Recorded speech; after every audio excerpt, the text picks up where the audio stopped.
What's up, everybody? This is your host, JP. With this episode, due to it being our first time having a guest, we did have some audio technical issues. We did clean it up to the best of our ability. Did the best cleaning that we could. We hit it with the flash mode on, and we were zooming around trying to fix it up. But this is the best that we got. So I hope you guys can bear with us, and we'll just do better on the next one. But be sure to tune into both episodes, and we love y'all. Enjoy this episode. What's up, everybody? I'm your host, JP. This is my co-host, Josh. Hey, everybody. And this is another episode of the FilmBros podcast.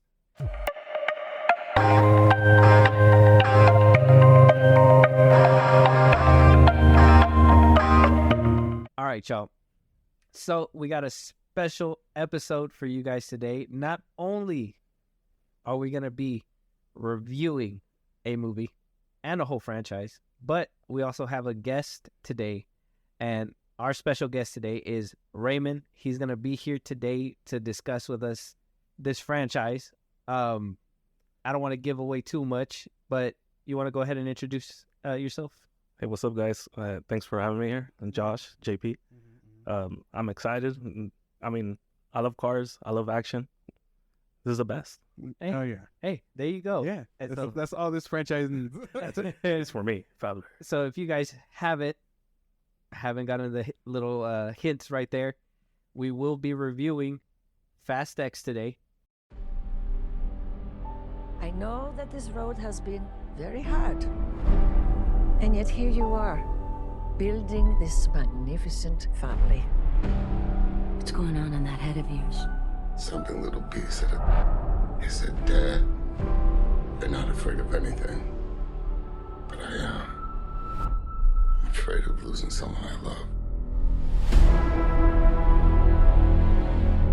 Dominic Toretto, you're about to learn all about fear. Boom! You built such a beautiful life, filled with love and family. I never got that chance. You stole that from me. My future. My family. And now, I'm gonna break yours. Piece by piece. And on top of that, we will be giving you guys our ranking, what we believe, where these movies go, where Fast X belongs amongst the rest of the sea of fast cars, I guess you could say. With that, I guess we could just start diving right in. So I wanted to, everybody has a different story. Some people, by the way, guys, before we get started, this will be a spoiler review. We will be spoiling the whole franchise, the whole Fast franchise. We're going to be talking in-depth theories, speculation. If the movies are good for us, who knows? If they're bad, who knows? Why they're good, why they're bad? We're going to discuss it all here. So a lot of spoilers. If you guys haven't seen the franchise, what are you doing with yourself? Go watch the franchise and then come back. Yeah. I've been awake since yesterday watching everything, so I'm ready for this conversation. Are you guys ready? Both of you guys? Heck yeah. Yeah. So Ray, let's start with you first. Everybody has had an introduction to this franchise, okay? Some people started from the very beginning. Some people picked it up along the way. Somebody probably got put on from Fast 9. Who knows? What was the first movie in the franchise that got you basically hooked? From the beginning, right away. 2001, everybody in school is talking about it. 8, 9 years old, everybody's talking about it in school. Yeah, I was like, you know what? I'm going to tell my friends, let me have $5. Let me go rent that VHS right now. Oh, the VHS. So the VHS, that's how old I am. We brought out the VHS. Josh, what about you? What was the movie that put you on? Damn. Okay, well, I'm the youngest in the room, so it was the first one for sure. I was shown that one, and ever since then, the franchise has just been one of my favorites. Very, very up there with my top set, like 10 franchises, if I'm being for real. Yeah, the Fast franchise. Yeah, of course, 100%. For me, at least, I knew about the first one. I never watched it. I actively ignored it. I was just a kid at the time, so I wasn't really worried about it. But I think the one that put me on was Too Fast, Too Furious. I really liked the cars in that one. Ludacris was good. I wanted to watch that movie because Ludacris was in it. Funny thing was because, like, I knew him as a rapper. Yeah, exactly. I got a midget on my necklace or whatever. You know what I'm saying? And I'm like, yeah, this franchise, this one is for me. And then I wound up watching the first one and thought it was 10 times better than the second one. But, you know, you can't win them all, I guess. So it is what it is. So with that, I think it's only fair to kind of recap basically how we got to 10 movies, right? So we started off with the first one, which was The Fast and the Furious, 2001, like Raymond said. That one had a 55% Rotten Tomato score, okay? Met right in the middle with audiences, I guess critics as well. This one was the humble beginnings, right? Race cars, cops, robbers, and Exactly.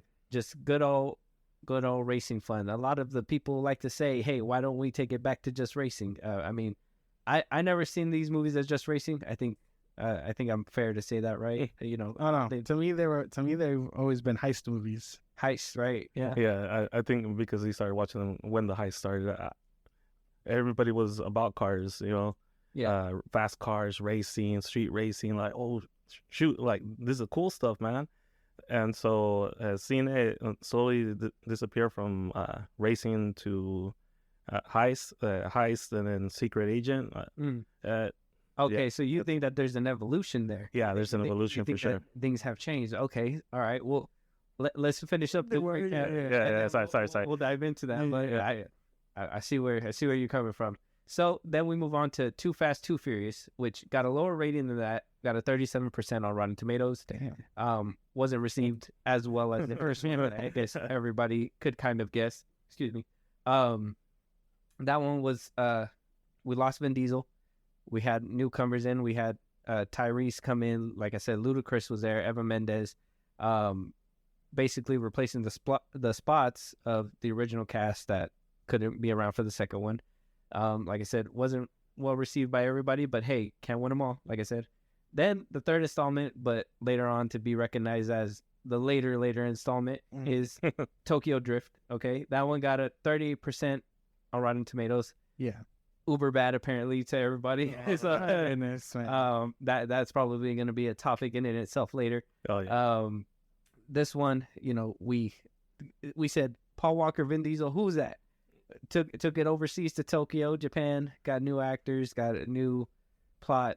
Different way to use cars, because apparently drifting wasn't invented before that. And then, little fun fact, I noticed that a lot of people started drifting after that movie, so it's hilarious. But moving on though, we got to 2009. Okay, from Fast 3, that was back at 06. We had a 3-year hiatus, but then we finally came back to the roots and got Fast and Furious. In 2009, Vin Diesel came back. Paul Walker was back. Michelle Rodriguez, the whole family was back. We got a glimpse of Han. This one wound up kicking off at 29% rotten. Yeah. Apparently, and not a lot of people like this movie either. That's a discussion in itself, and I will defend it to my dying day. But moving on with this one, like I said, back to the roots. People came back. It was another heist movie. Wound up seeing Vin Diesel finally got his comeuppance by the end of the movie, I guess you could say, and that leads us to our next one, which was Fast 5, back in 2011, and this is when Dwayne Johnson, Paul Walker, Vin Diesel, Jordana Brewster, everybody was there. Okay, 78% on the Rotten Tomato score. It was very positive, very well received. A lot of people like to say it's because of The Rock, but you know that'll be a discussion later on as well. My goodness. I'm adding little tidbits in there. Basically, with this one, this is the one that kind of upped the ante. Right, we seen our heroes become these runaway thugs who, you know, beat on people, shot people. You know, you didn't really see that in the other ones, and you know they just were like, hey, we're spraying everybody. Wound up merely escaping, and then we move on to Fast and Furious 6, which was released in 2013. Saw the whole crew coming back. A few newcomers. This one, this is where they started evolving to like, I believe, spies, right? Yep. Yeah, Exactly right there. Yeah. This is where they, and according to Raymond, this is where it begins to happen, right? With this shit. They, we get a look at Owen Shaw, who was, I forgot who he was, by Bloom, I believe he was played by, and basically get a little taste of that CIA life, all that good stuff, and then we wound up moving to Furious 7, and if everybody knows this one, everybody knows the story. This one came out in 2015. Paul Walker was set to reprise his role, wound up having an unfortunate accident that led to his untimely death. They wound up finishing the movie by CGIing on his brother, I believe. Yeah, that was his brother. Yeah. This one was really well received. It got an 81% on the Rotten Tomato score. We saw them jumping cars through Dubai, jumping through building. Saw what I thought was earthbending for the first time in a Furious movie. This is where, they kind of started upping it a little bit, in my opinion, the ridiculous level a little bit more. Yeah. And then we moved on to The Fate of the Furious, which came out in 2017. Got a 67% on the Rotten Tomato score. A little bit better. a little bit lower, but better at the same time. This one we saw an old villain that was hiding in the shadows of the old movies come up and basically terrorize the gang and made Dom flip on his crew, and the rest is history. They wound up, I believe this is the one where he had his child, his baby. Yeah. He wound up calling it Brian by the end of the movie. Everybody had a nice family dinner, and then the feud happens with F9, right? And we're skipping Hobbs and Shaw. That movie is not going to be, Doesn't exist. It's not going to be on Hobbs and Shaw. We move on to Fast 9. So, absent in this movie, Dwayne Johnson. Replaced by him, John Cena. Yeah. But we got the whole crew back for this one. Mm-hmm. Got some good cameos. Actually, we've had a lot of good cameos within this franchise. If you guys noticed, I don't know if you guys noticed the little, like in the later movies too, like what kind of like pop stars and everything that were kind of showing up. I know some. Yeah, they gotta keep on getting people's attention. Yeah. They gotta bring in someone new once. Yeah. Oh, It's like that. he's digging hard into these movies. Hey man, slow down, Tiger. Just give it a second. We'll get there. It's a lifestyle, man. It's a lifestyle, he says. So that one wound up coming out in 2021. 59% rotten score. Okay. People didn't seem to dig this installment so much. So we saw John Cena come in, wound up finding out that he is Dom's long lost brother in this one. A lot of boom pows in this movie. Yeah. And then eventually end up at the tail end where everybody's family yet again. And then that leads us to Fast X 2023. Came out about a month ago, I think now. Doing great in the box office. Okay. Don't think it's doing bad. I think its opening weekend made like close to 400 million. The second weekend hold was pretty solid at like a 55%, I believe. So not doing too bad. Yeah. I was seeing a lot of people online saying like, who watches these movies? And it's us. Yeah. Yeah. Yeah. It's As ludicrous as these movies can be, I mean, we can't deny they are entertainment, right? Yes. it was their time. So I ran down all the movies, guys. Okay. We already know which ones got you guys into this franchise and, what the ridiculousness that comes along with this franchise, right? We're not going to lie. We're not going to deny it, right? Nope. It gets a little ridiculous. From all these movies, all the actors that's come through, is there one that kind of stuck out to you guys like, this one doesn't fit with the franchise? Like this is not the movie that I thought the franchise was going to produce ever. Ray can go first. I mean, Tokyo Drift took everything to a whole new country, even, and just plugged in Dom at the end to connect it to the main movies. But I think it has to be the fourth one. The fourth one? Okay, Yeah. we're on the same boat. I Yeah. was thinking that one The too. fourth one. Okay. Yeah.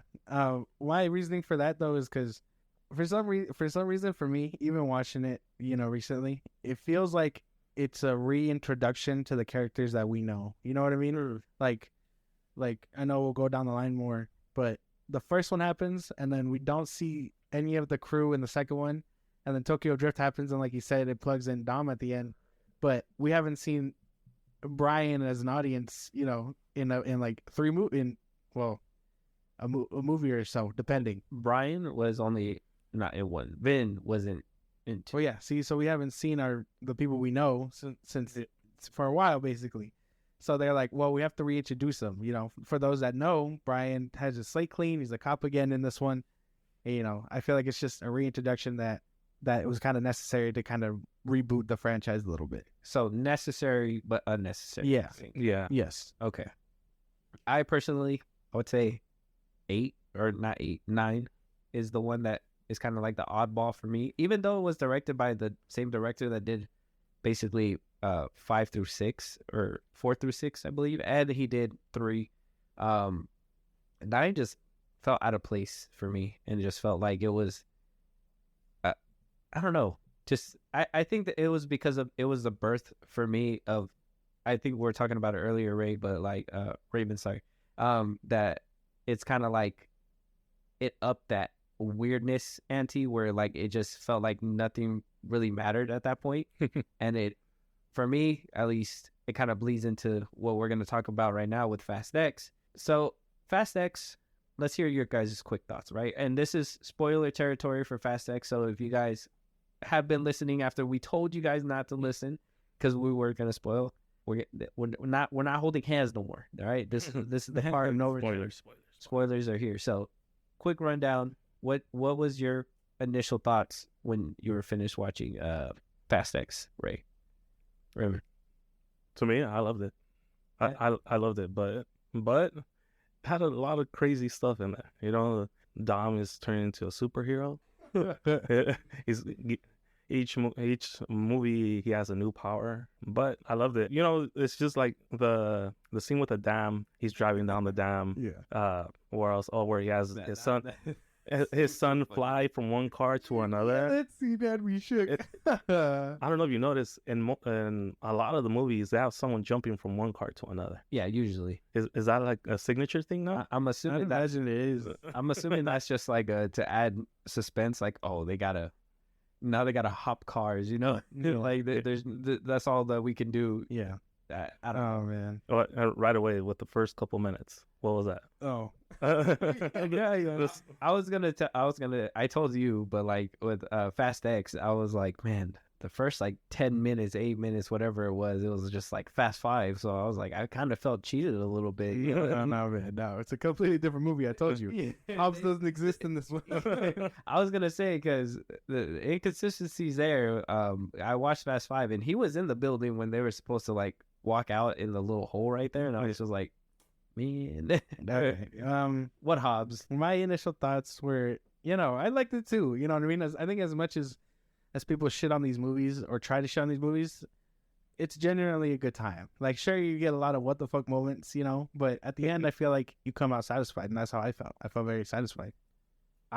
With this one, I felt the same way that I felt with basically F9, and I was like, it's getting too silly. I know.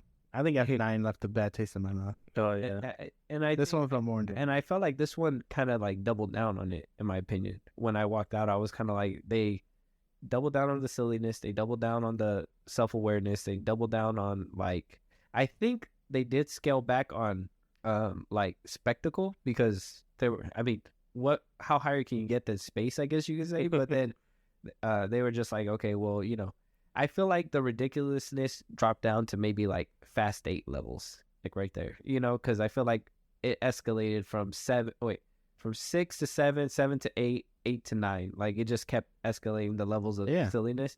And I feel like that, at least with spectacle wise, it kind of reverted back to at least Fast 8, I think I get you. I don't know. It was just, for this one, it just felt very enjoyable.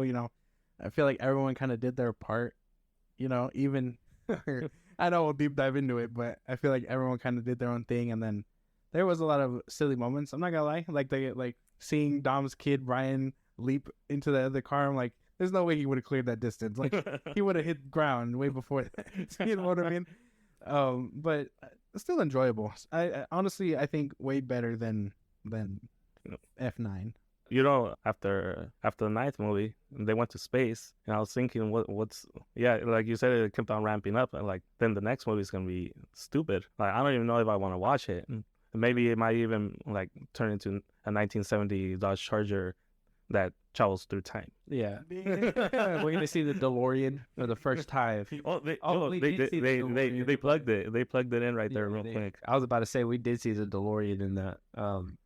I for a second there had me shook for a little bit. I was like, bro, don't tell me fucking time travel's about to happen. The doc is coming out.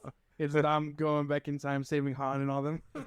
You're gonna see the old dude from Back to the Future. Oh my God, guys, we gotta go back in time to stop. I don't know, Dom's dad. Well, they don't really time travel. They've just been bringing people back for like suddenly filling in the gaps, basically. Yeah, which is like I said, we're just talking about it too. But like in the F9, where they were like, "Oh, this is young Dom," but in 10 years or 11 years, he's gonna turn into Vin Diesel. It's the Vin Diesel real quick. Oh yeah. Up in the ante, but kind of. So you guys think it was a little bit more enjoyable than Fast 9? Oh, for yeah. I could see that, at least spectacle wise. I think everything else kind of fit the same bill, if that makes sense. I think one thing too that really hurt the movie for me was the whole not being able to feel for these characters, and I feel like that was a consequence of what happened with Fast 9. Throughout the whole movie, I think, and I didn't really catch myself doing this with the earlier installments, but like I think with F9 and with Fast X, it really, like, I started laughing at the movie. Like there were some stunts and stuff and some things that happened that it was so ridiculous, I just laughed at it. There was a couple times where I was like, what, like, you know what I mean? Why would they do that? I think the beginning where the ball's coming down and he hit the fucking crane and stopped the thing, and then, you know, it was so ridiculous. Like it just made me laugh. I was like, okay, like that, you know, with this series, I just started saying like, you know, that might as well happen at this point. But just, I think with this one, when I was in there, I just really did not feel for these characters at all whatsoever. You got anything for that before I? Yeah, that's what that part with the bomb rolling down. They were just playing pinball at that point, and then the fact that he hit the crane, swing around to hit the pinball a different way. Pinball, just playing pinball in Rome. Yeah, he's being like super reckless. I think because he knows he's the main character, he can't die. Yeah, basically. He's like, I'm just gonna jump off this bridge, hit that crane. Might as well just put my full car on this bomb that could explode at any point. You know what I mean? Oh yeah, when the bomb blows up, everybody's cars flies. His flies for a little bit and just keeps on going. Yeah, that was one thing that took me out too. I was like, and then they even said too, they were like, oh, it missed the Vatican, but it killed nobody in the blast. It's like, are you telling me that whole street was just empty? Like, you know what I mean? Like, shouldn't somebody have died? At least one of the people should have died. You know what I mean? But you got anything? I think, well, yeah, I was telling you this, like, I think as we were living in the theater, I was like, because I'm pretty sure they're gonna, regardless if this one flops or whatever, they're still gonna pump out the last one. You know what I mean? The part 2, yeah. Yeah. But, like, I feel like they killed off the ones that kind of filled in space. So in part 2, every key player can be there from before, you know what I mean? So John Cena's character, with him going, you know, like he was a waste of space. He was basically taking up the Rock space, like we said earlier. So he had to go, and then, you know, like I told you, I didn't really care for that dude from Rio, the one that they killed off. I didn't really care for what's her name, sister, you know, and then Mrs. Nobody, didn't really care for her. Mr. Nobody's kid, we don't even know where he went. He just got obliterated one time, and we haven't seen him since. And then heavy spoiler, but you know, by the end when we see Han, Tyrese Gibson's character and Ludacris's character kind of fall toward the fucking mountain, like the whole gang just said, yeah, they're heading down, you know, and like I'm sure they lived, but I'm pretty sure it was suspenseful to be like, damn, you know, they're probably not gonna make it. But I'm sure every key player is gonna be in part 2. that's why every other death felt meaningless. I kind of feel like I'm jumping the gun here, but like, what a way to end the movie, though. Like, for me, I was just like sitting there, like, that's where we're gonna cut it off. This is where we're gonna say, hey, wait for part two. It kind of reminded me, and I'm not knocking it like in a bad way. I think it was actually funny, but it was innovative at the same time because it was kind of like, it felt like an old school TV show cliffhanger. If that makes sense. It didn't feel like a movie cliffhanger because usually in movies, when they know part two's coming, they kind of tie the knots from the first movie and kind of move on to the next one. This one, it felt like there was a lot of loose ends to wait to see for the next. It's funny you mentioned that because I watched it twice. So like after the scene on the bridge, and he's like, "Oh, go catch you later, Dom," and then he flies away, and then they get nobody to the hospital and stuff. I thought they were gonna end it there, but they're like, "Nah, we gotta end off on a big action piece." But like, I know what you're saying because that piece on the bridge after everything's said and done, I thought that was gonna be like to be continued, but no, they kept it going for like another 35 minutes. Yeah, I thought when he was gonna go down and it was gonna make the jump or whatever, it wasn't gonna go like to be continued, and then you seen them about to get obliterated by the dam. So I was like, damn, never mind. Yeah, it seemed just after that bridge, like they were gonna stop somewhere. Like, oh, don't tell me it's gonna be right here. Like, oh, don't tell me. And then it gave you those sequences one after another. Like they get trapped. They find out like, oh, he's being betrayed. Oh, I got 2 remote control trucks right here blocking you in. Oh, you just saw your friends die. Like, I was like, oh, this might actually go on because I didn't see how long the movie was. So I was like, is this movie like 3 hours long? Yeah. But it just stopped right there, right after they got out of the water. Yeah. That. But were you good with it though? Were you good with that cliffhanger? Were you like, this is a good spot to have it end on? Kind of thing. Yeah, because it just makes you wonder. Yeah. He is a superhero, but how's he going to survive the rubble and millions of gallons of water? I'm hoping Jason Momoa just says, "Psych, I'm Aquaman," and just saves them. Saves everybody. Oh no, it's his evil twin. Aquaman's. Oh, right. Yeah, that's right. So, I mean, character-wise, I mean, we could talk about the new additions. We had Brie Larson, right? We had who else was there? We had Pete Davidson for a second. Oh yeah. If you guys really want to mention his cameo. What other newcomers came out of this one? Obviously, Jason Momoa. Jason Momoa, yes. Alan Rickman too. Oh yeah. Oh man, he did really good. I'm just gonna say that I love that dude as an actor.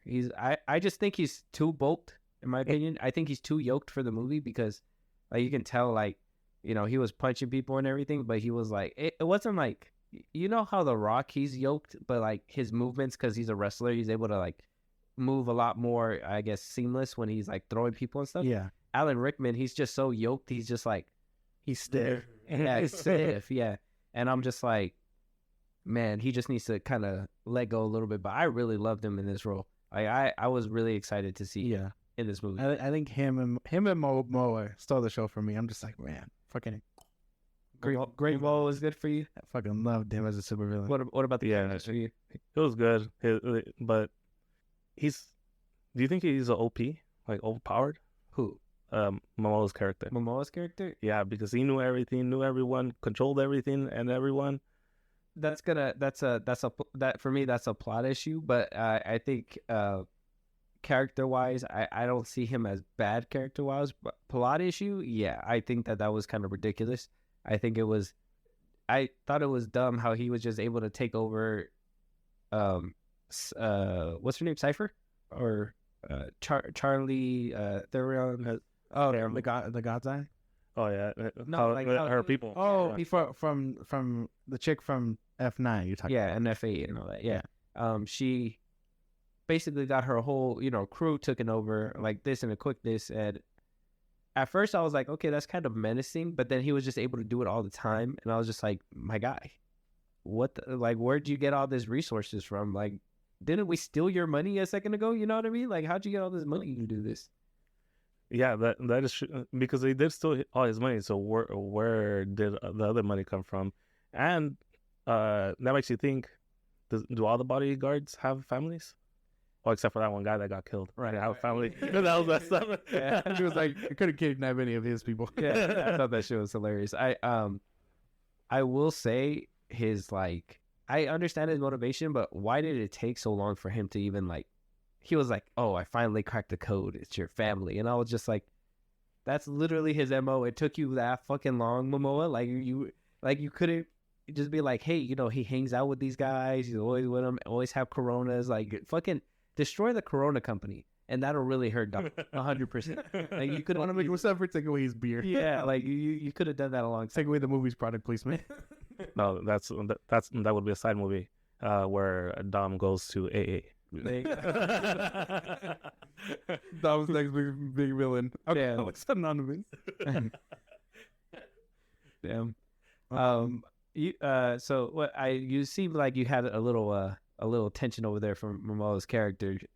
Did you have anything to add for that? Well, I mean, I don't know. I like this character. I really enjoyed how powerful he was, if I'm being for real. You know what I mean? Because I feel like we've tried to get powerful villains, but it doesn't work out. You know what I mean? Like what's his name from Furious 7? I forget his name. Jason Statham? No, not Statham. Well, Statham was cool, but he was like a badass cool. He wasn't like Shaw, his brother. no, the one that he kind of works with to get God's Eye when they're on that mountain. The black dude? Yes. Oh yeah, I don't remember his name. Yeah. Okay. Yeah. Well, him. Like they tried to do it a bunch because they did it with him, and then they did it with that chick from F8. You know what I mean? And then, like, I feel like they tried it, and then they were just like, we cracked it. So they made him crazy and powerful, and Momoa just nailed the part. Like I loved that so much about his character. So you like that he was OP? Yeah. Like he was just basically this villain who could do Like- everything. Like if he was the unstoppable force and Dom was the immovable object, that's what I was enjoying. That's a point of view. That's a different. Yeah, you got anything for that? I don't know. You haven't brought it up, but did you guys stay after the credits? Oh yeah, Yeah. that's Yeah? gonna be a whole nother. All right. That was totally cool. Yeah. Okay. Some Some bitch. Yeah, that's gonna be a different thing. We'll touch on that in a little bit, but let's talk about plot motivation. Yeah. Do you guys think that the plot was there, the motivation was there? In my opinion, I feel like the movie could have ended a lot sooner if Momoa actually wanted to kill Dom. But I understand that he was toying with him, and that's why he lasted the whole movie basically. But I kind of feel like he could have had him a long time ago, and the movie didn't really need to happen. But his motivation was there to prevent that, and I gotta say I was good with that. I would say plot wise, it was very bleak. There wasn't really too much different or new for this movie. It was kind of like the same thing that happened the past couple movies, I think. So can't really give it points for plot wise, but shit was cool to see. Yeah, I mean, the fact that they brought someone from the past, it just seems like it's going to turn into a formula. Like, oh, let's keep on bringing people back. Bring them back. Like, oh, Dom accidentally hurt this other guy in this other movie, but you didn't see him because he wasn't part of the plot yet. But it just felt like that. It took him a long time to take revenge. I mean, he did kill his dad, but I mean, I don't know. Would I do that exactly? Go to that far? 10 years, my guy. 10 years. 10 Yeah, I years did of too. plotting. What did you? Well, I was just gonna say because it's funny you mentioned that because we were watching Fast 5 and the big ending scene where they're bringing the safe out and smacking it through buildings. We were like, damn, what if later down the line they're like, damn, it was because of you smacking my uncle in the face with the safe. I'm a villain now, Dom, or something like that. You know what I mean? Like that would be funny. But plot wise, it's a very basic plot. You know what I mean? I think that's what a lot of the fast movies kind of rely on now. Just simple plots so they can fill it with action, and really cool supervillains and stuff. Yeah.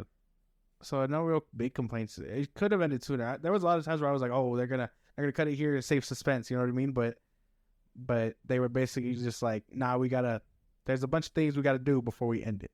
So Yeah. they couldn't end it there. You know what I mean? Okay. That was my big thing. But I mean, plot wise, it was kind of simple. I don't really have any issues with it.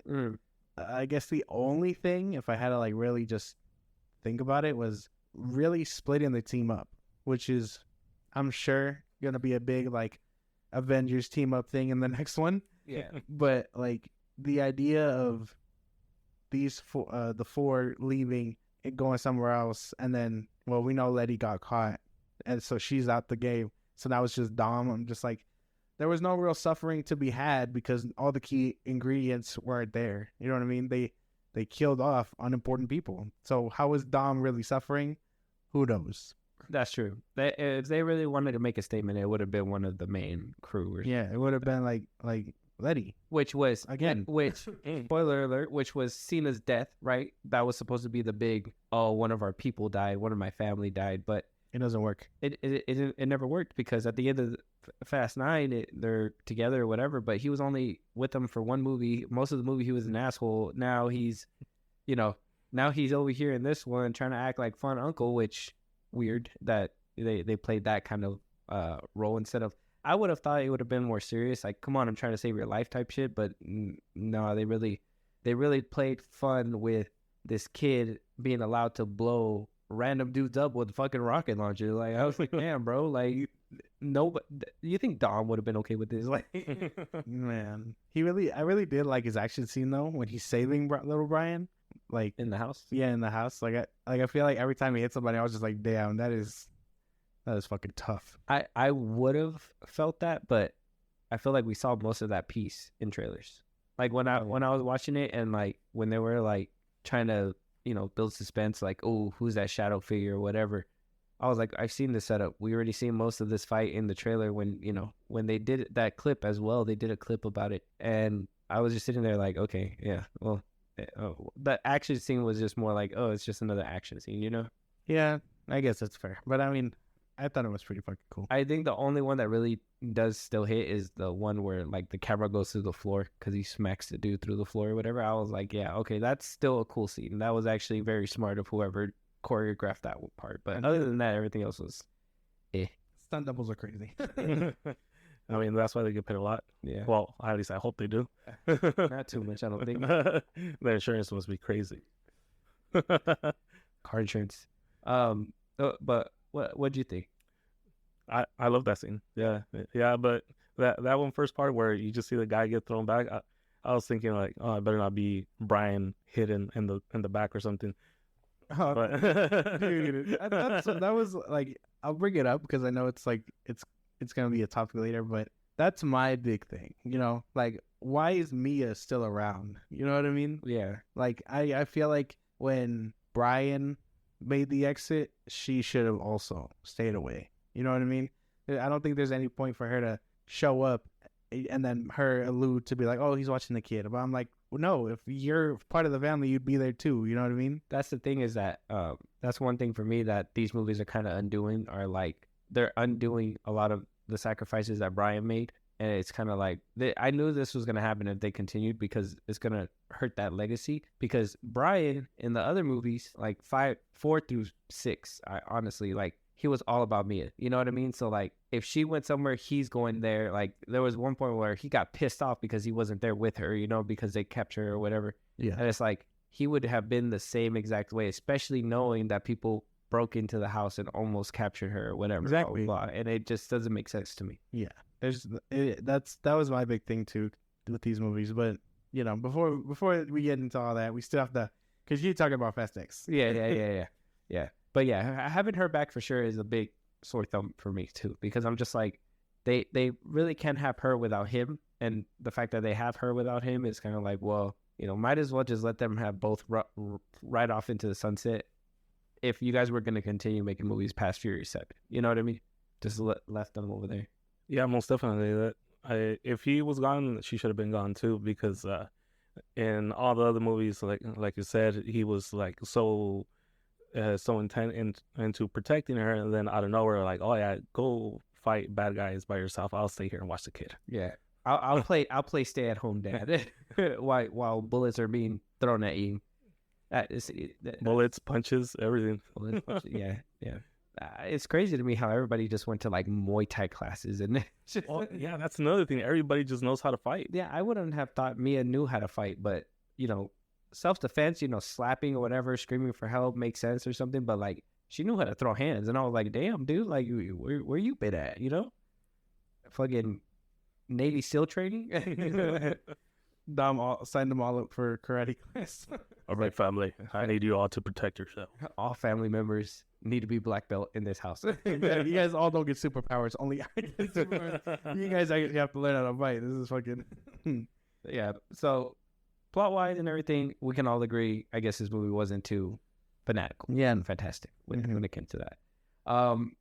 Cinematography though, like I said, Justin Lin was in this movie. He was in the director's seat for a while, and it was taken over by Luis Leterrier.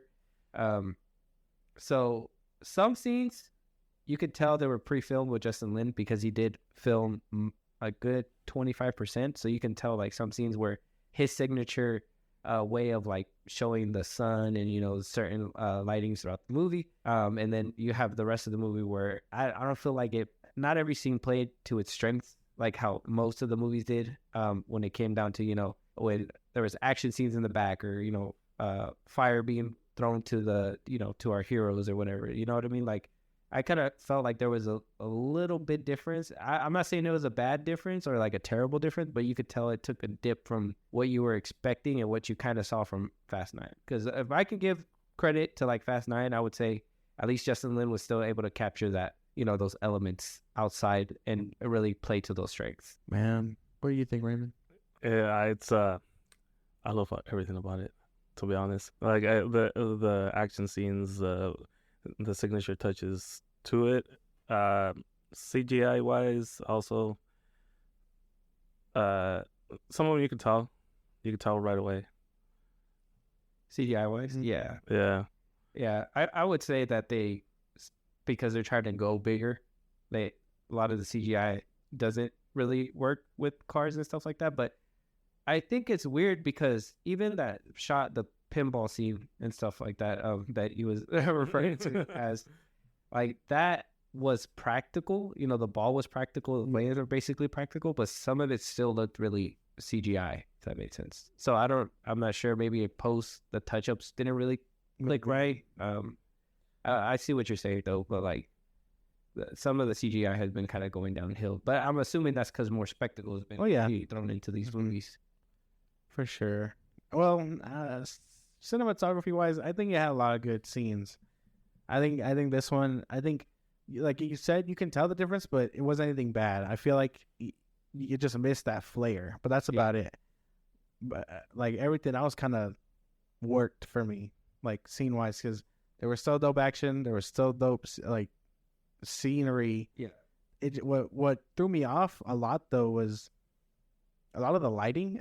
I know that's like a very nitpicky thing, but I feel like some things were just either too bright or too dark, and they couldn't really pick a tone.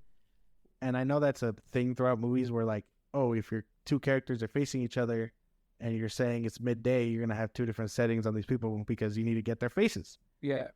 But that was just a weird thing for me because they're in a car almost half the time. Your car doesn't need to be lit that way unless it's intentional and they can't show the driver isn't Dom, it's a professional driver. You know what I mean? And the windows are usually tinted and whatnot. Like the beginning, when little Brian we're supposed to be convinced that little Brian is the one drifting that fucking car and not some dude just whipping that shit behind the scenes. Yeah. Like you can see it there.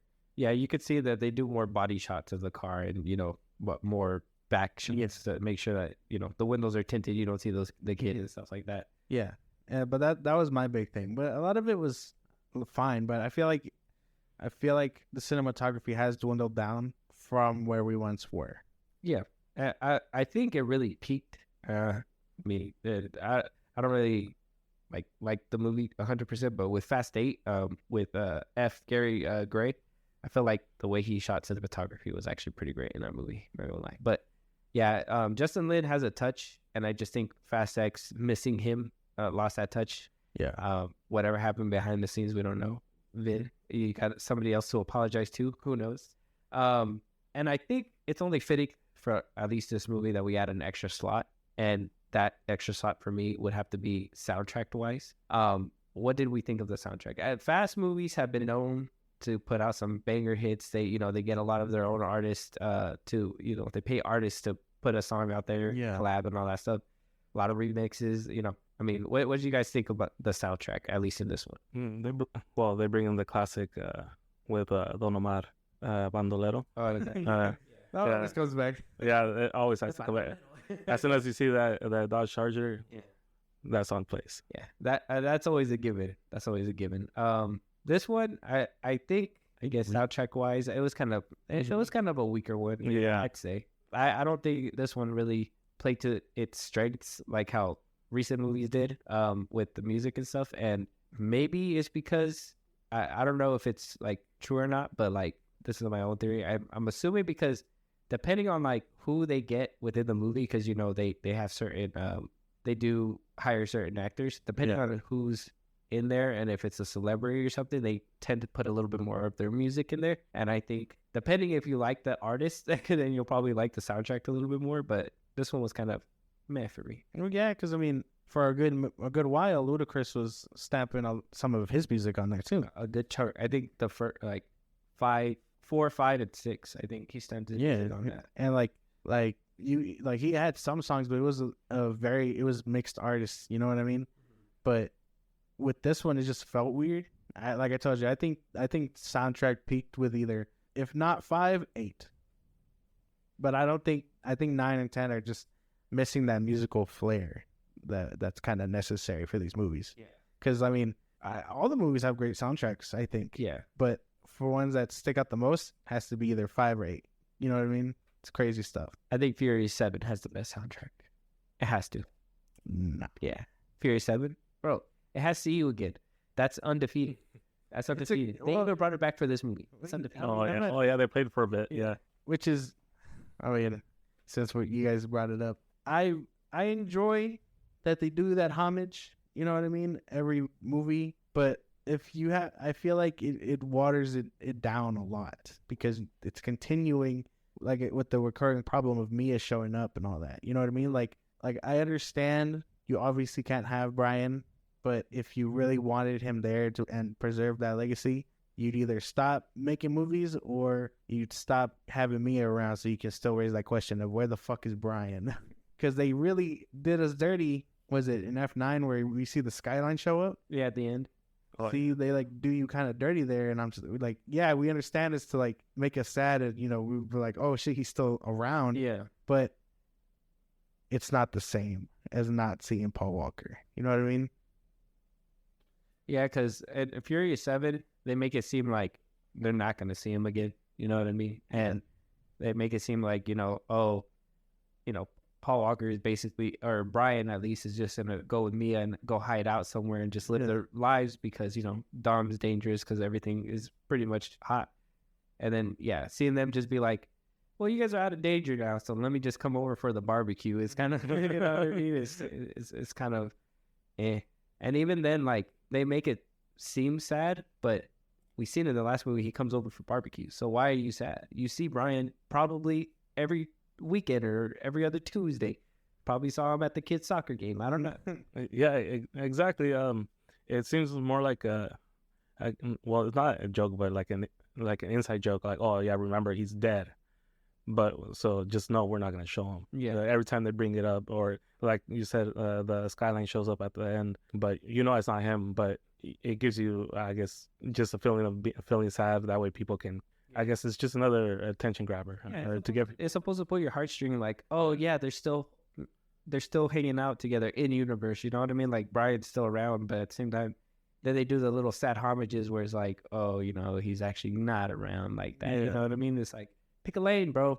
Pick a lane. The soundtrack wise, I mean, I don't know if you listen to the music or soundtrack of these movies, but they are very known and hot. And they are known to hold a lot of music artists within these tracks. So I don't know. At least I guess the best way I could say it, did this one make you tap your foot more in the theater or less? No, not really. I barely even noticed. I just catch some of them references, Bandolero.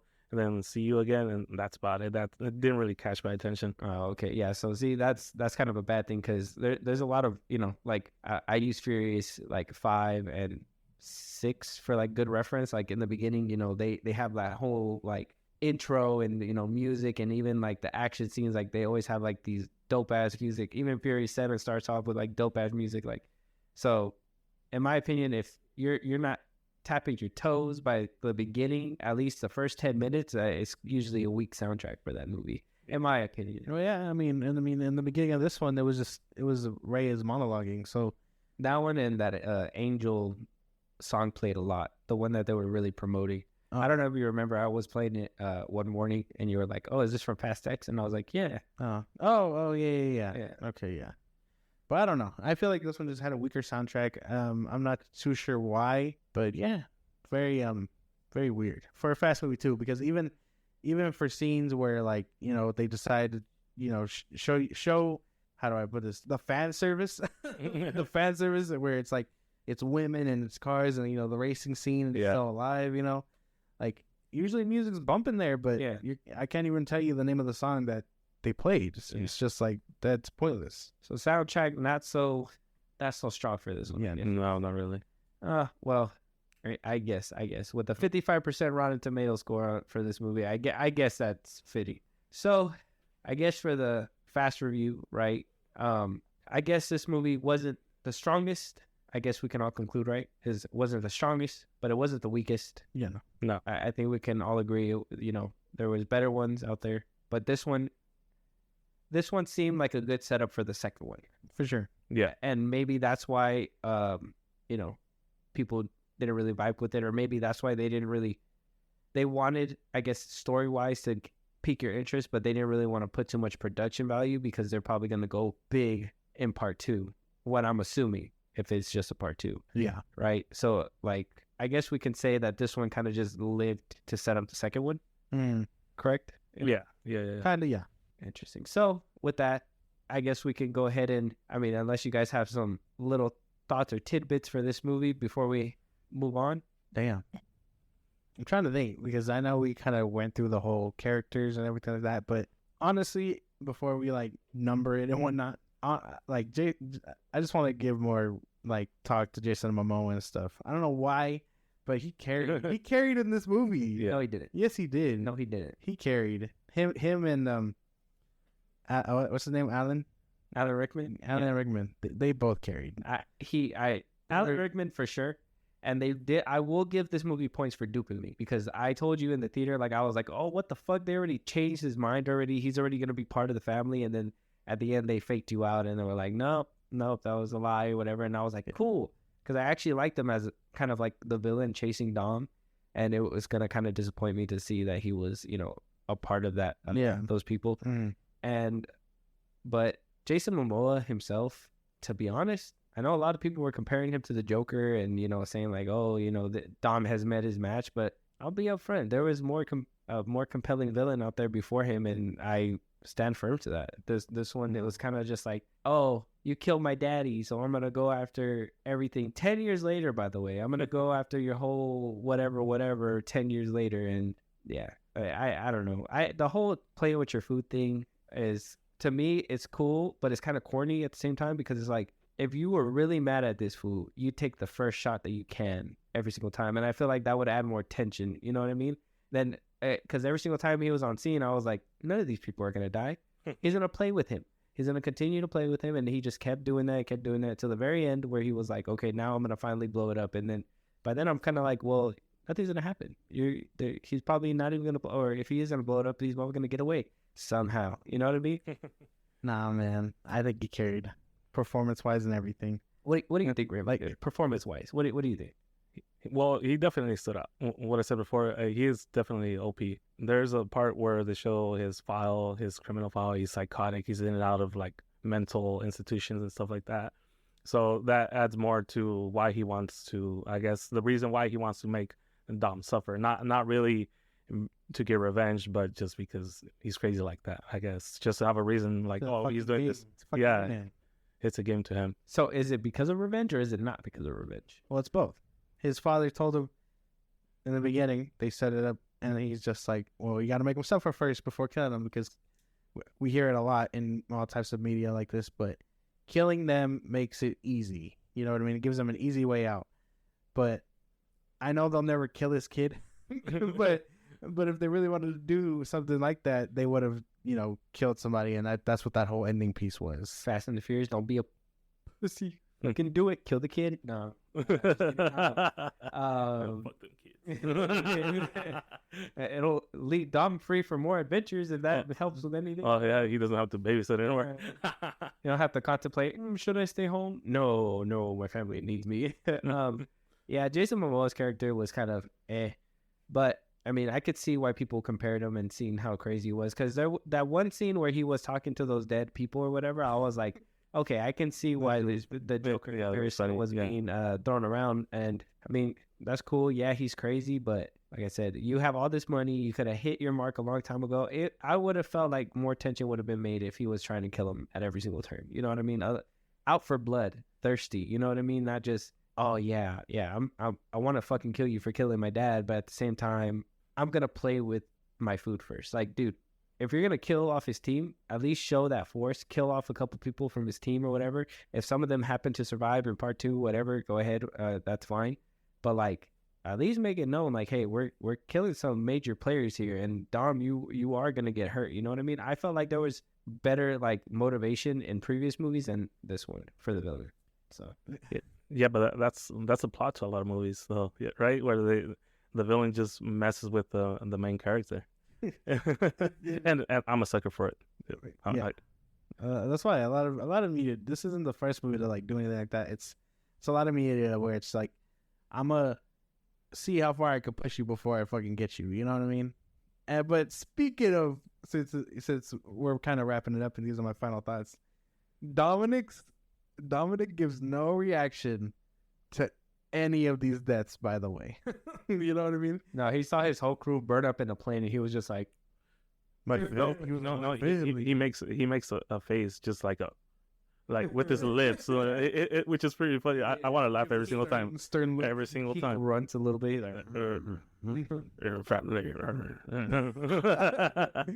Like, because even when dude dies, when his brother.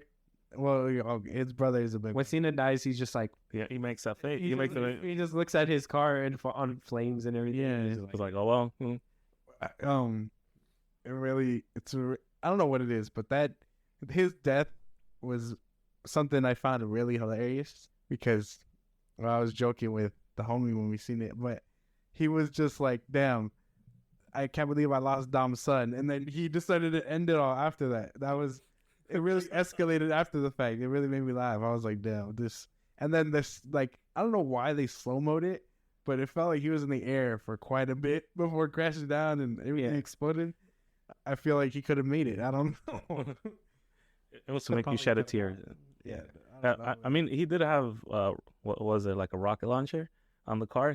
I thought he was just going to point the car that direction and shoot it at them to clear the way. Would have been nice. Yeah, no. He would have been alive. I mean, the kid unjammed the missiles, right? Yeah, he unjammed it, and that's why he was able to shoot so forward.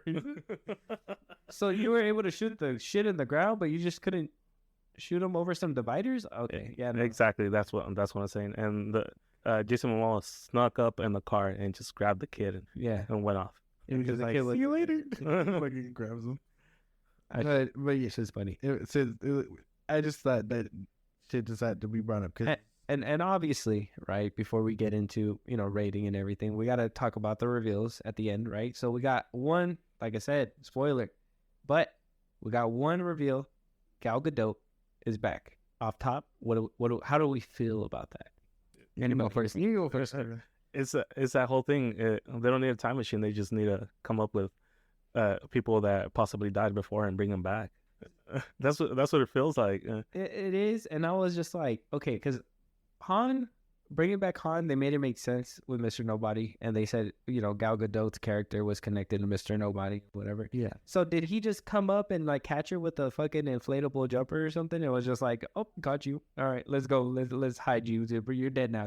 Like, did nobody go back to see her body and be like, confirmed. Like nobody confirmed that the body was. Nah, man, they were too busy blowing up cool shit. Taking down the No, plane. that runway was way too long to go back for. Exactly. You're like, oh, you're for the birds now. Yeah, no. That, I mean, I liked it, but that's because, I'm biased. yeah. I think what were you saying before? That you want the relationship to. Yeah. That's one of my things for, like, I know we'll talk about it for future things to happen in part 2, but I'm excited to see Han and her relationship just, like, rekindle. See what they think coming down the line. So you don't think that this has a negative, like, impact to the franchise? Well, it does. Obviously, they cheated Han of a very key point to why he went to Tokyo in the first place, because that was a big plan, and he did it for her since they were talking about it in previous movies about it. But I mean, if I had to think of it positively, that's one thing I want to see. I get you. Mm-hmm. You agree? Yeah. I want to see their love flourish. Their love flourish. Love wins everything. I'm gonna be like, he better yell at her, bro. He better yell at her, because what the fuck? You just died and didn't say shit. Like, She's gonna be like, bro, you missed it. I blew up, died, came back, hid in Tokyo for a few years, and now I'm running back with Dao. Where you been? Here's my thing, and this is where like the plot hole gets created, because Mr. Nobody knew both of them. So when Han took his own life, why didn't they just reconnect there? Why didn't Mr. Nobody be like, oh, and by the way, your ex-girlfriend or girlfriend or whoever, if you guys are still a thing, whatever, she's still alive, like, you can make a meetup. It's weird because they have to explain this thing in part 2. It was a very subtle line, but now that I think about it, when they were like, I think it was Alan Rickman's character where he was like, they stole a submarine or whatever. She was in that sub. So now they kind of have to explain in part 2 that where'd they get the sub and where has she been? You know what I mean? So maybe Mr. Nobody pulled strings and she just hid her away or whatever. Who knows? Well, the submarine from Fast 8, right? Well, yeah. Yes and no? That's because is that the one they stole? Yeah. I thought that was just the one they like stopped the rockets with. No, they stole it to try to stop them, obviously, because what's her face was controlling it. Yeah. And they wound up stopping it, but it never blew up. So by the end of that movie, I was assuming that's the same submarine that they stole from Mr. Nobody, because of the whole Russian nuclear response and whatever. And so, very convoluted plots. Now that we're kind of talking about it. Yeah, I'm not sure if like that's if that's how they're gonna play it off or whatever. But that's where I mean, like, plot hole says, hey, why didn't Mr. Nobody hook these two back up when they were supposed to be dead? He doesn't care about them. Yeah. I have a feeling they're gonna joke about it. They're like, oh, you pretending to die too? I'm like, yeah, me too.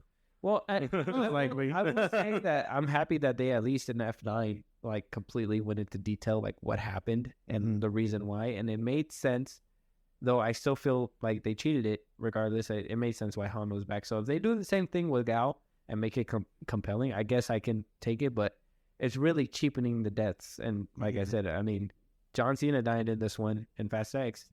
Will we see him in part 2? Will it be like, He'll be like, I was wearing a flak jacket the whole time. He's going to be like, on your left. Jump out with his car.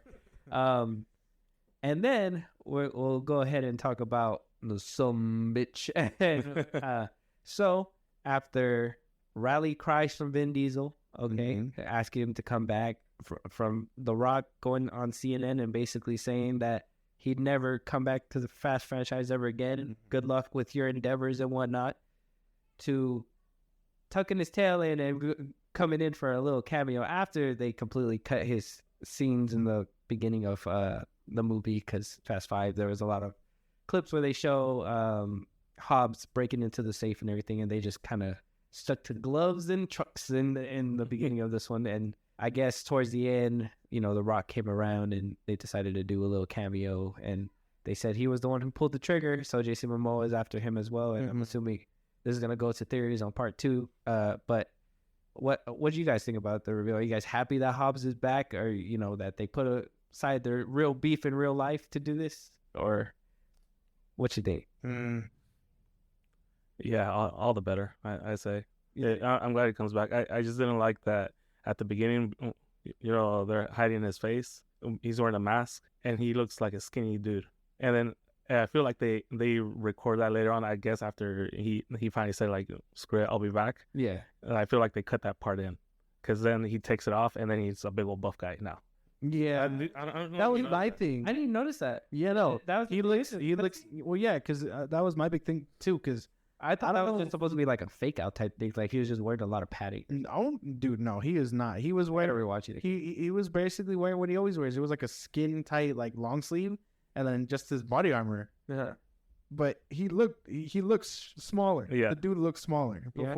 before he picks up the phone. You actually see like his arms, and then the big reveal. He takes it off, and it's so bitch. You know, like it looked like a completely different person before that. Oh, so maybe they did record something, and it was supposed to be somebody else, and they were just like, "Hey, we'll stick you in here." Real quick." Basically, Damn. because I think I told you too. Like I'm sure like the reshooting happened because even in the beginning they cut out a lot of the Rock scenes. You know, whether it was so, people don't notice the continuity error where he's supposed to be there in that hallway when Momoa comes out, but were they willing to cut him out? Be like, oh, yeah, Hobbs was kind of just gone, and by then, and then that's when Momoa comes out, or was the beef? He didn't sign on, so they were like, we'll go without him, cut him out entirely. And then they gave him the call, and he was like, sure, I'll come. And then they reshot. So you're kind of fueling my theory, because I didn't notice that. I got to rewatch it. But there was rumors going around saying that they might have CGI'd Paul Walker's face at the end of this movie. So you saying that it looked like a scrawny white guy. Yeah, honestly, I thought it was gonna be Brian. He looked, yeah. Because it's like I thought they were gonna come up with the whole story that he was actually doing missions over somewhere else. That's why maybe he's not coming back Like to the a movie. special ops. Yeah, Yeah, because there was rumors saying that Brian might have made an appearance as CGI in a cameo towards the end of the movie, and I gotta rewatch it to see. So maybe they did that, and they were gonna make Brian, oh yeah, you're the one who helped Vin or whatever, Mhm. Dom, and then we gotta go after him too, and then eventually make the movie about him going. Maybe that's why he wanted Vin Diesel to come back so hard, so he didn't have to do that storyline. And then, eventually it wound up working out where he actually agreed and they replaced him. That's crazy though. I gotta rewatch it now. I didn't know that it looked. yeah, because dude. he was wearing like the same tactical gear as in I think it was the first movie when they raid one of the houses, and Brian's wearing the full gear. He looks exactly like that at the end of the movie during that post credit scene. Yeah, Are so we cracking something? he looks like that, and then he's carrying like the signature deagle, probably hinting that it's The Rock. And it's like this big reveal. Would it be Brian, like we're saying, or would it be The Rock? Who could it be? An unknown player we don't know about again? But then he's carrying the deagle, and we find out it's The Rock. But yeah, no, that was my big thing too, because like I told you, I've seen it twice, and I've made the homie stay back so we can watch it. It looks like someone else before it gets to The Rock. Damn, I gotta rewatch it. That's fucking crazy. Damn.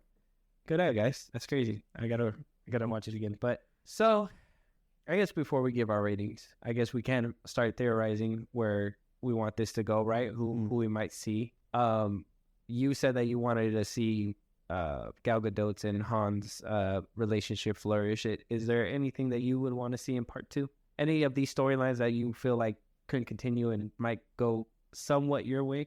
They have to show Brian. If Jason Momoa's character is going after everyone, they have to show Brian. I don't know how they're gonna play that out though, but one of them was Han reconnecting with Gal Gadot's character. But yeah, that's the main one. Is they have to. I just wonder how. Maybe AI. CGI his brother. CGI his brother. AI voice, all that. And you made a point saying that AI is a thing too, so they could AI his voice. So I mean that's something too. But will they have the balls to do this in part 2 though? That's the big question. Yeah, sure. They went to space. I don't know. Like Equivalent there. it would take Vin Diesel, A lot of restrict. like it would take a lot on his part to be like, damn, like, you know what I mean? Because I think for him it's more of like a morality thing. Like, do we really bring him back from the dead for this?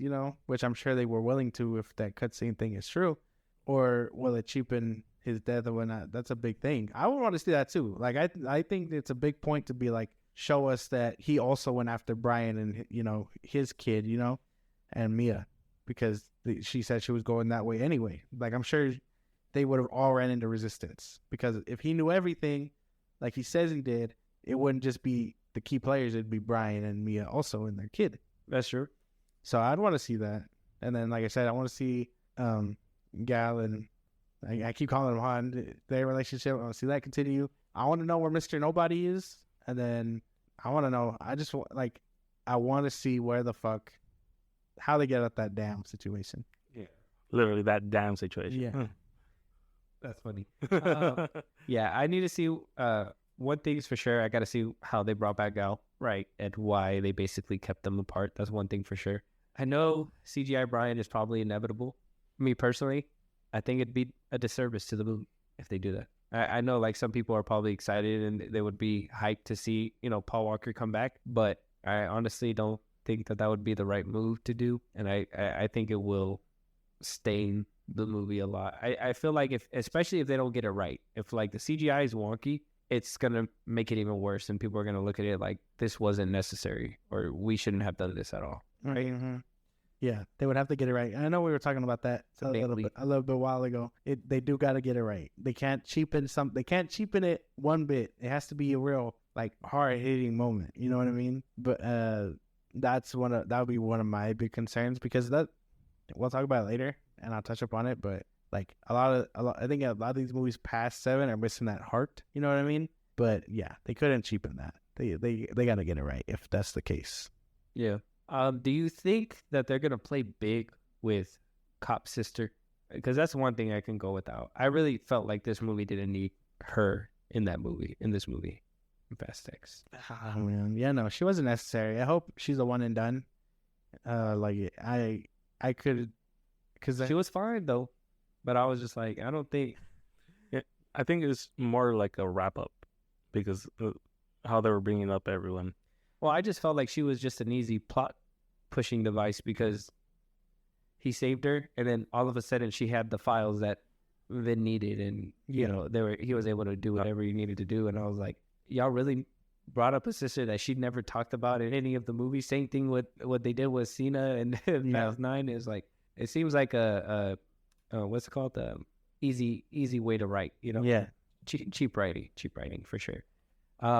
But I mean, hopefully, I think that's one thing that I would want to see is her come back for sure. I mean, I wouldn't be mad if she showed up, but at the same time, I wouldn't want to waste time and screen time on her, if that makes sense. Like I would rather see the core people. I would want to see Ever Mendez come back. I know I've been still pushing that one. Yeah, I'm still pushing that. I want to see Ever Mendez come back. I know she went on a hiatus from acting or whatever, but ever since we got that stupid scene in Fast 5, we haven't seen her again. And I if they're bringing the whole crew back, I think she is a crucial part, and she should be like, well, where's Brian? Damn, he's safe somewhere in a cave. Like, hey, looking like his brother Cole. Yeah, I mean, anybody else from the franchise you guys would want to see make a return? Well, no, not really. I mean, we saw everyone from Tokyo Drift and F9, but I mean, they kind of aged poorly. Like I thought it was kind of fucked up to say, but they did. And they came Bow Wow. They came a long way from the fight kid Tokyo. Like where did they somewhere they decided, damn, this life ain't for me. Let's get engineering. Like he said, I'm already DK. Might as well just make rockets at this point. Yeah, it's weird. Because when the rocket scientist out of nowhere. I know. Homie was a degenerate, racing with his American muscle. Like, I mean, is he still with that one girl with the strong jawline, or what? Exactly. Where's she at? They broke up. He's not keeping her. She's not keeping him in check. Like, maybe you shouldn't go make rockets right now. No. But yeah, no. I don't think there's anyone else I'd rather come back to see. No. Not really. What about any returning characters that you might want to see come back? Nah. Jason Statham is there. Oh yeah, I like him. The Shaw brothers. Yeah. That would probably be it. Oh yeah. His brother as well. Yeah. Because they worked together in 9, 8, whichever one that was. Mm-hmm. So I mean, I'd want to see that. And well, I guess I'll move past it. But like, I really like seeing Han and him, like, not be friends. I don't know. I told you that would have been. that would have cheapened it for real for me. But I'm glad they're still like enemies, you know? Yeah, that should. Are they still enemies? Well, yeah, they only worked together because they had a common enemy, but they're still like not. Well, as soon as they saw each other, they started fighting. Well, yeah, Yeah, so so they would But still be. not because of Han, because of Statham. He didn't really want to fight him. Han didn't want to fight him. Statham was fighting him. Well, yeah, oh yeah. I don't know. Well, Han was there asking for help, pretty much. Yeah, I don't remember a resolution between that. exactly. So I'd imagine they're still like obviously on shaky water. It's not all buddy like it was at the end of F8. But I mean, like that. I'm telling you, like if he would have been fully on their side, it would have been a real problem for me because I'm like he basically fucking killed them. You know what I mean? And forced them into hiding and whatnot. But Technically, that was all part of the plan, according to Han. according to Han. But yeah, no, I'd want to see more of where they are, the Shaw brothers. I wouldn't want to see Braga come back. I know that's probably like such a left field type shit, but like That's so random. he seemed like he had ties to like everybody. Like he knew about Charlie Theron's like character. He knew about the Owen brothers. I mean the Shaw brothers or whatever. Like he seemed really tied up. So why wouldn't have he been tied up with Reyes. Reyes and them too, and Jason Momoa and all that. Someone I hope the rumors are true, and I want to see RDJ. RDJ huh?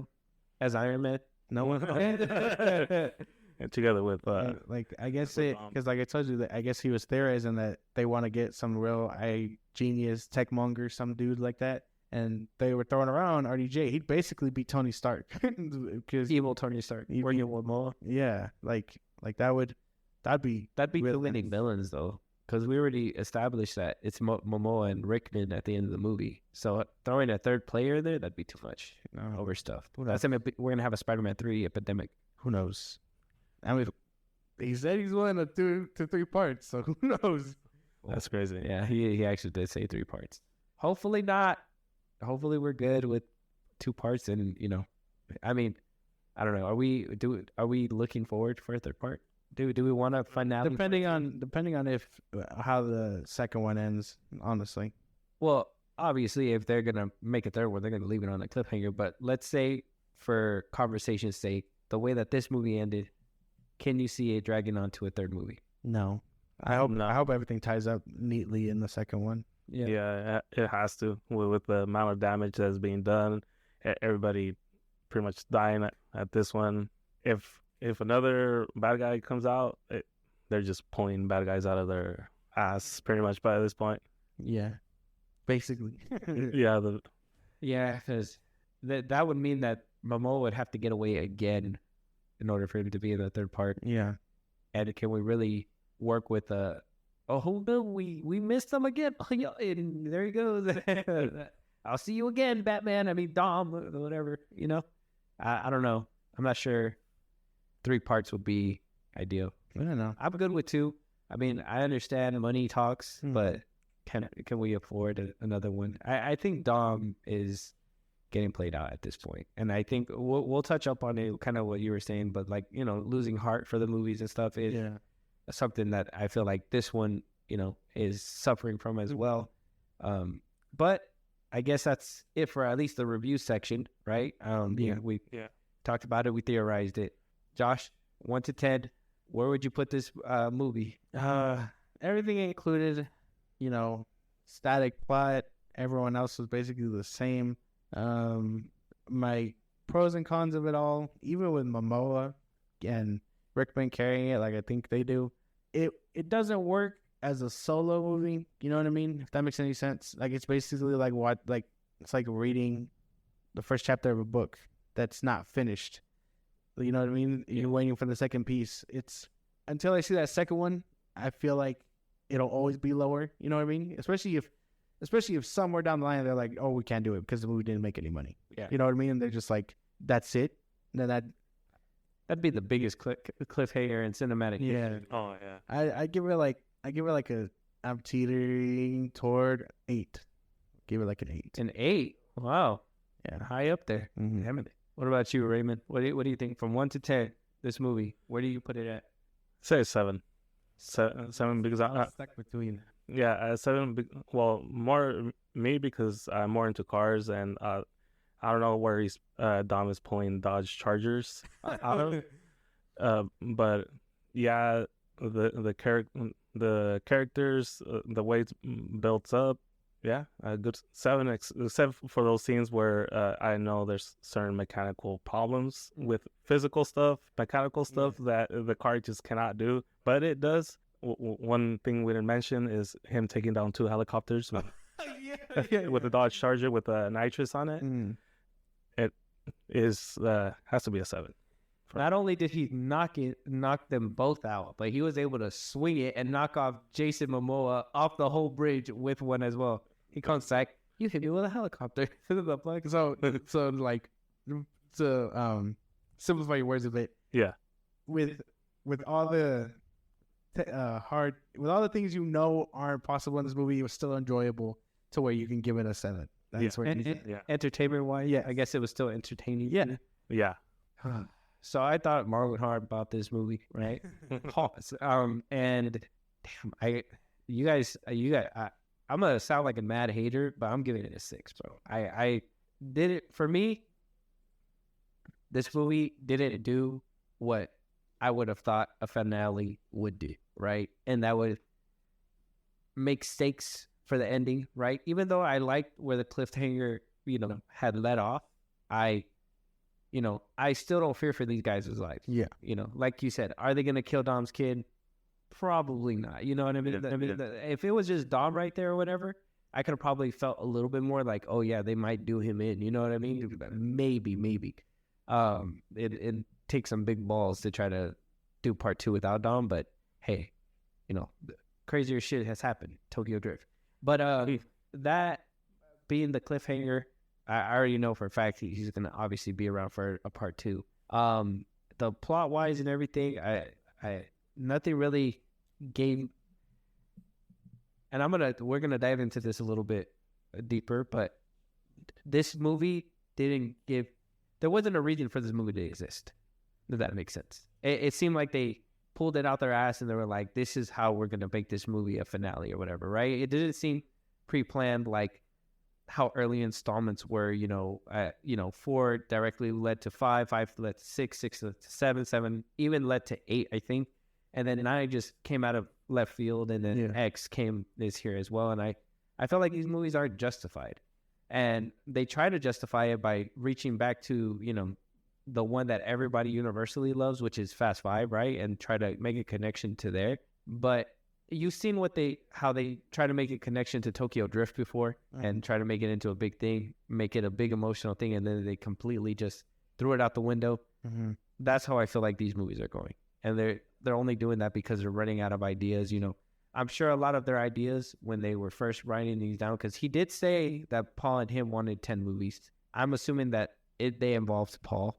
And I think with these movies, after the watered down one that was 8, I think 9 and 10 were just unnecessary. And I think this one just shows that this one was very unnecessary. Will it pay off in the second one? And you're right, maybe the second one could give it a reason to live. But as of right now, where I'm sitting, it has to sit at a 6. Yeah, that's why as a standalone, it doesn't work. You know what I mean? It's like I don't know if you've ever watched the a little side tangent, but if you ever watched the animated Batman movie where it's broken into 2 parts, like you need the conclusion to give it the full length. You know what I mean? Like it doesn't just work on its own. Well, there's some movies that do that though. Like I could say like Harry Potter and the Deathly Hallows. That one works as a solo movie. Yeah, we know that there's a part 2, but in my opinion, I feel like they wrapped it up as well as they could. If they didn't get a part 2, it still is a satisfying ending where the villain is the conqueror or whatever. You know what I mean? But this one, this one is you need it. You need that system. Yeah. And I think a lot of movies, when you have to crutch up on a second one, it really doesn't work 100% of the time. I think Twilight did it too, and I think Twilight left it off with a cliffhanger, like you need to know what happens in the other one. But at the same time, if it was left there, it could have been a happy ending, like, oh, the baby was born and Bella lived. You know what I mean? And from there on, you can guess whatever happens after that. But yeah, I think if you need the second part to survive, my guy, you're starving the first one. You know what I mean? And yeah, maybe when it finally comes out, then we'll have a different perspective. But I don't know. But yeah, I guess that's fair. You guys agree with me? Yeah. No contingencies with what I said or whatever. No. Perfect. Good. Because my review is golden and it's law. There you go. No. That's right. It is law. All right, guys. So because of our guests this episode extended longer than we anticipated, and we decided to break it up into 2 parts. This is going to be the end of part 1. The next episode should be coming out Sunday, tomorrow. Make sure that you guys have the notifications on Spotify, Apple Podcasts, so you guys don't miss when the new episode drops tomorrow. And we hope you guys enjoyed this one, and we'll go ahead and talk to you guys on the next one. If this is the finish line, I'm not afraid.